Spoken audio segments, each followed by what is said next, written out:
भाइयों बहनों नमस्कार। All India anganwadi news channel में आपका स्वागत है। चैनल से जुड़ने के लिए नीचे दिख रहे रेड कलर के सब्सक्राइब बटन पर आपको सबसे पहले क्लिक करना है। फिर साइड में एक नोटिफिकेशन बेल यानी घंटी बन के आएगी, उस पर जब आप दबाएंगे तो 3 घंटी आपको दिखेंगी, जिनमें सबसे ऊपर आल वाली घंटी आप लोगों को दबा लेनी है। आंगनबाड़ी सेविका सहायिका मिनी बहनों, आज सुबह की सच्ची खबरों में आप सभी का स्वागत है। वीडियो की तरफ बढ़ते हैं। आप सब भाई बहन वीडियो को लाइक करना, कमेंट करना, शेयर करना, साथ ही अपने भाई बहनों को भी चैनल से जोड़ने का प्रयास करना। ऑल इंडिया फैमिली को जितना ज्यादा आप जो है बड़ा कर पाएंगी, जिस लेवल तक ले जा पाएंगी, वहीं से आपकी उठने वाली आवाज और ज्यादा कारगर साबित होगी। तो बहनों आपको बता दें कि सबसे पहले जो आपको हम खबर आज दिखा रहे हैं वो है राजस्थान सरकार से। शांति देवी बहन जो आती हैं, उन्होंने नौगांव जिले से हैं, उन्होंने एक लेटर भेजा है जो राजस्थान सरकार से जारी हुआ था और 17/2/2022 को मुझे लगता है ये लेटर निकला है। इस लेटर के मुताबिक इसमें क्या क्या लिखा है वो आपको हम पहले बताते हैं। समेकित बाल विकास सेवाएं सैग योजना के अंतर्गत बता रहे हैं कि पूरक पोषाहार प्राप्ति और वितरण के संबंध में है। तो राजस्थान में देखिएगा कैसा क्या सिस्टम है पूरक पोषाहार का, क्या क्या कितनी कितनी मात्रा में मिलता है। आइए इस पर थोड़ा नजर आज दौड़ा लेते हैं। इसमें उन्होंने कहा है कि उपयुक्त विषया अंतर्गत समेकित बाल विकास सेवाएं एवं सैग योजना के अंतर्गत पूरक पोषाहार सेवा के संबंध में प्रासंगिक पत्रों एवं अन्य विभागीय पत्रों के द्वारा खाद्यान्नों के उठाव एवं वितरण के सुचारू संचालन के लिए समय समय पर आवश्यक दिशा निर्देश जारी किए गए हैं। वर्ष 2021 और 22 के चतुर्थ त्रैमास यानी कि जनवरी से मार्च 2022 से लाभान्वितों को उपलब्ध कराए जाने वाले पूरक पोषाहार की मात्रा में निम्नानुसार परिवर्तन किया जा रहा है, जिनमें मात्रा ग्राम में लिखी है। पोषाहार सामग्री प्रति माह 25 दिवस के हिसाब से दी जाती है। अन्य राज्यों में भी भाइयों बहनों आपने देखा होगा कि जो पोषाहार आता है वो 30 दिन का नहीं आता है, वो 25 दिन का ही आता है। तो महीने में 25 दिन जो है ये पूरक पोषाहार के दिए जाते हैं। अब देखिएगा इसमें क्या क्या है। इधर सामग्री का कॉलम लिखा हुआ है जिसमें गेहूं, फोर्टिफाइड चावल, चना और ये सब लिखा हुआ है। इधर दूसरी तरफ जो है गर्भवती धात्री महिलाएं हैं, उनकी यहाँ पर शायद संख्या दी होगी। इधर है 6 माह से 6 वर्ष के जो बच्चे हैं वो यहाँ पर दिया होगा। तो यहाँ पर ये जो है सामग्री दी गई है और यहाँ पर ये बच्चे दिए गए, महिलाएं दी गई। इधर 6 माह से 6 वर्ष के अति कुपोषित बच्चे दिए गए हैं। तो ये मात्रा ग्राम में इनको इतनी दी गई है। ये बच्चे नहीं लिखे हैं, यह समझ लेना। ये जो मात्राएं हजार हजार आप देख रहे हैं ये ग्राम में मात्रा लिखी है उस चीज की। ठीक, अब हम आपको समझाते हैं और बढ़िया तरीके से। तो यहाँ पर जैसा कि आपको हम बताते हैं, ये हम कर रहे हैं अपना हरे कलर से। तो गेहूं जो है आपका, आप बहनों यहाँ पर अगर आप देखें और ध्यान दें तो गेहूं आपका ग्रामों में मात्रा है 1000 ग्राम, यानी कि 1 किलो गेहूं है गर्भवती धात्री महिलाओं के लिए।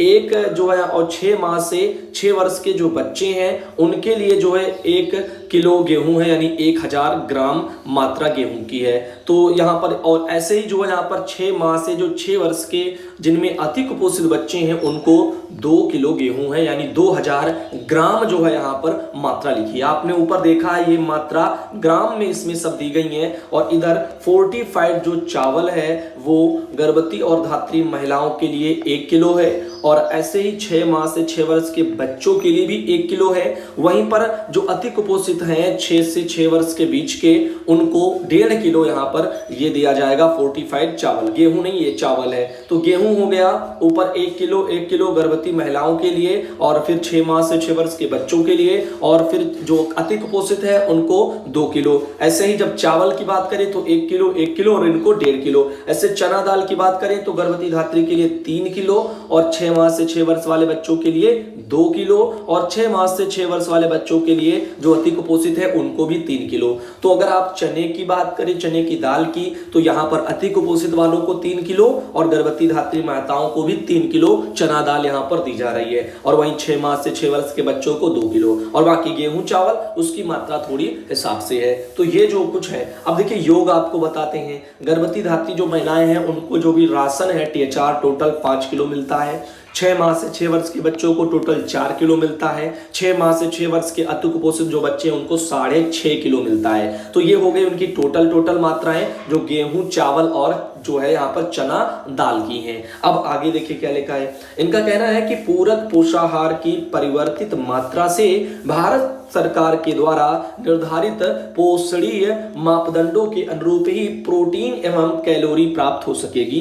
अतः वर्ष 2021-22 के चतुर्थ त्रैमास जनवरी से मार्च से गर्भवती धात्री महिलाओं को 1500 ग्राम गेहूं के स्थान पर 1000 ग्राम गेहूं और 1500 ग्राम फोर्टिफाइड चावल के स्थान पर इनका कहना है कि 1000 ग्राम फोर्टिफाइड चावल व 3000 ग्राम चना दाल तथा आयु वर्ग 6 माह से 6 वर्ष के बच्चों को 1250 ग्राम गेहूं के स्थान पर 1000 ग्राम जो गेहूं है वो और 1250 ग्राम फोर्टिफाइड चावल के स्थान पर 1000 ग्राम फोर्टिफाइड चावल और 2000 ग्राम चना दाल की प्रति माह यहां पर उनको वो उपलब्ध कराई जाए। तो ये कुछ बदलाव देखो हो चुके हैं। नया मैंने मेनू राजस्थान का भी आपको बताया है। अब आयु वर्ग 6 माह से 6 वर्ष के अति कुपोषित बच्चों के लिए पूर्वानुसार यानी कि पहले की तरह 2 किलो यहां पर जो है गेहूं है, फोर्टिफाइड चावल जो है 1.5 किलो है, चना दाल 3 किलो है, प्रति माह उपलब्ध कराया जाए।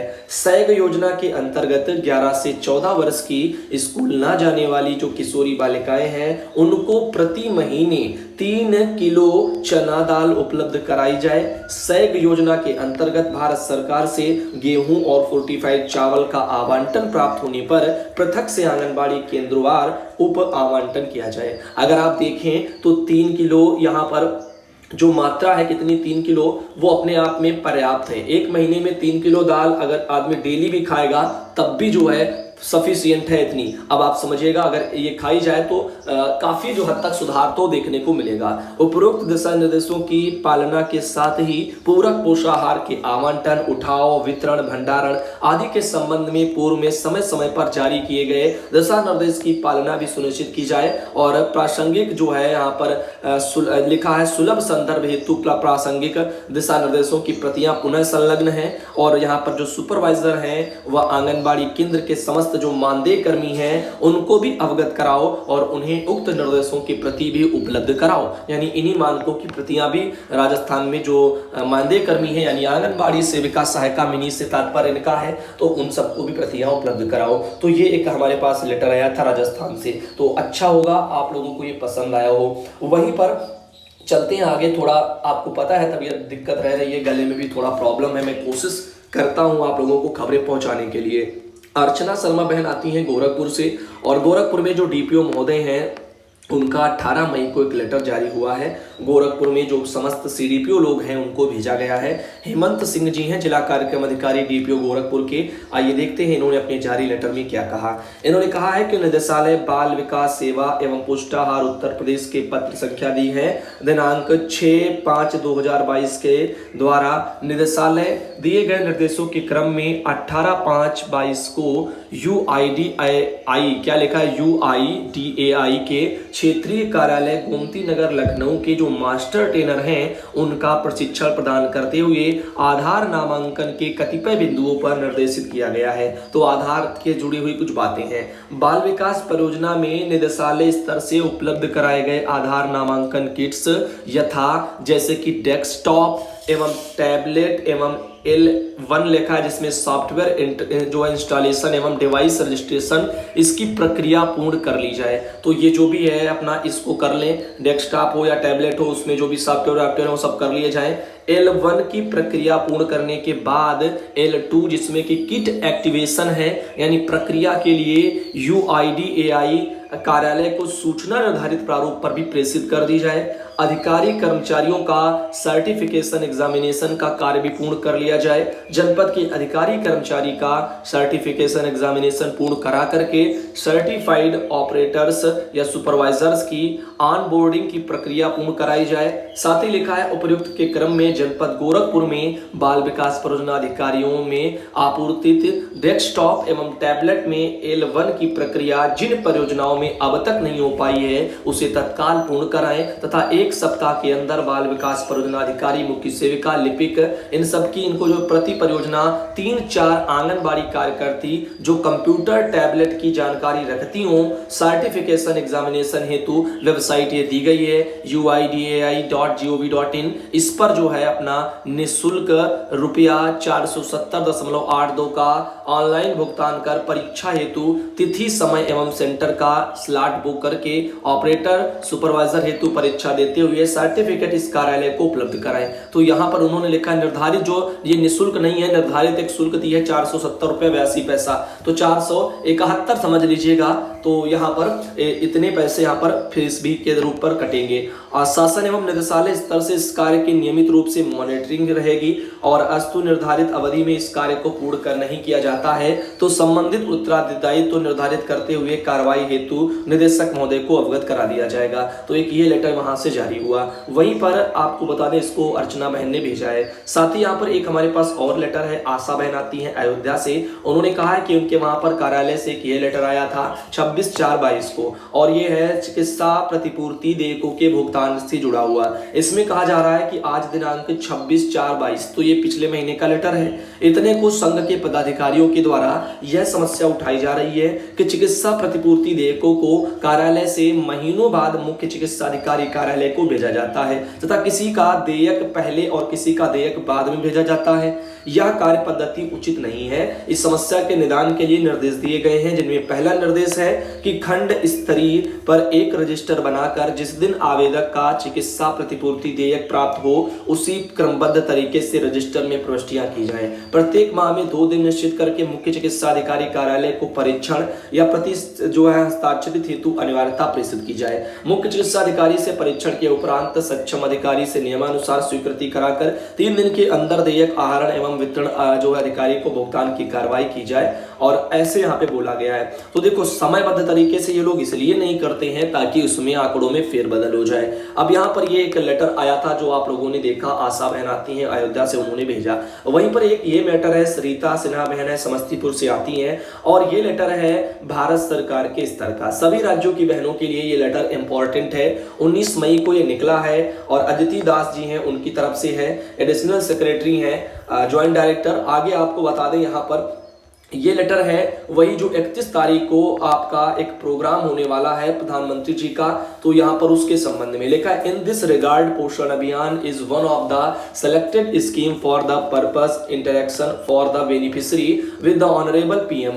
The interaction will be organised in the part जो है 2 parts. The first part of the interaction will be in from the state and district events starting at जो है 10:15 AM, कंक्लूडिंग एट जो है 10:50 AM। ये मैंने इसका हिंदी रूपांतरण वाला आदेश भी दिखाया, शायद आप लोगों ने देखा होगा। तो लिखा है आगे, in the second part of the interaction the state and district level functions would get virtually connected to the national events in Shimla from where honorable prime minister will interact with the beneficiary of the schemes। तो यहाँ पर आगे लिखा है, the virtual interaction will take place through video conferencing during the forenoon of जो 31 मई।